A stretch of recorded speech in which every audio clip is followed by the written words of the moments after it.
Hey, car lovers, listen up. Are you looking for an affordable car to start your hobby, but every video you watch just talks about Miata? We talk about Miatas a lot. Specifically, I recommend the ND Miata. Because, well, Miata is always the answer. Yeah, Miata is the answer to everything. What car to race with? Miata. Why did my girlfriend leave me? Miata. What's the meaning of life? Miata. This is Turbo Itchy. I'm a car enthusiast like you. I mod my cars, do track days, and I am a Formula 1 world champion. So here are 5 affordable sports cars with tons of potential that is not a Miata. I've owned some of these cars before too. Let's start with E46 330i ZHP. Look, I get it. You want an M3. We all do. But unless you have M3 money, here's the next best thing. In Canada, the ZHP is called the ZAM, but I'll stick with ZHP as it is more commonly referred to. This car is basically a baby M3 with a cult following. And when I say cult, I mean ZHP owners literally call themselves the ZHP Mafia.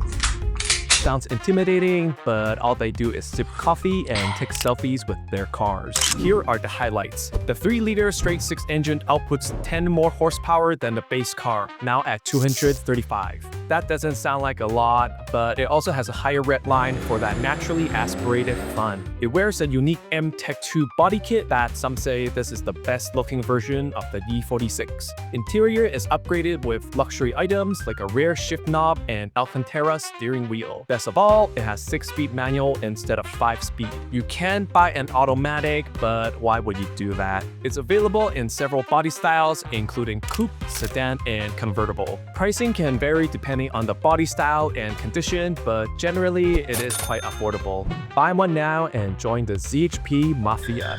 Alright, for the next car, imagine a mid-engine, rear-wheel drive sports car. Sounds exotic, right? Let me introduce to you the only production mid-engine car Toyota ever built, the MR2. MR2 stands for Midship Roundabout Two-Seater. Yes, mid-engine, like a Ferrari, except you won't have to sell your organs to afford one. Some people actually call this a poor man's Ferrari. There are 3 generations of MR2, each with its own perk and attractiveness. The first one, the Mark I, was sold in the 1980s. It's iconic, but it is quite old. I would choose the later generations like the Mark II. This generation had the most horsepower with the turbo spec, which outputs 200 horsepower and only comes with a 5-speed manual. Japan actually got a 240 horsepower version that we sadly never got here in North America. But don't worry, the large aftermarket support has your back. The last generation, the Mark III, also known as the Spider or the MRS, had less power than the previous Mark II, but handled a lot better because it weighed about 400 pounds less. It only came in a convertible style and sadly lost the pop-up headlights. This car looks like a mini Boxster. With aftermarket body kits, it looks exotic. Pricing varies for each generation of the MR2, but they are all affordable. Generally, the Mark II with the turbo spec would cost the most. There are rumors Toyota is building a new generation of the MR2 under the GR branding. Will it have pop-up headlights? Probably not, but we can dream. Next affordable sports car with tons of potential is Acura RSX Type S. I owned one as a daily and it rips. Under the hood, you get Honda's legendary K20 engine, a motor so good that people are swapping it into everything, including Ferraris. It outputs around 200 horsepower and revs all the way to 8,000 RPM. This engine is massively popular with tons of tuning potential. It's not uncommon to see tuners push these engines to over 500 horsepower. The Type S comes exclusively with a 6-speed manual as it should and is a front-wheel drive. Honda makes the best front-wheel drive cars in the world, so don't hate it till you drive it. If you are buying one, go for the 2005 to 2006 facelifted model. Extra 10 horsepower, better looks, and still affordable. You can easily find one of these cars for around 10K. Daily drive it, track it, mod it, it does it all. Next up is Nissan 350Z. If you've seen Tokyo Drift, you already know.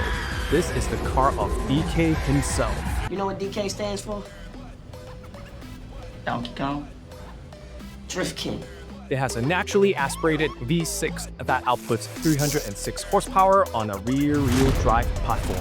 What more could you ask for a car that is being sold for $10K? In Japan, the 350Z is called the Fairlady Z, a name tracing back to the OG Fairlady of 1969. However, some people instead body shame this car and call it the Fat Lady.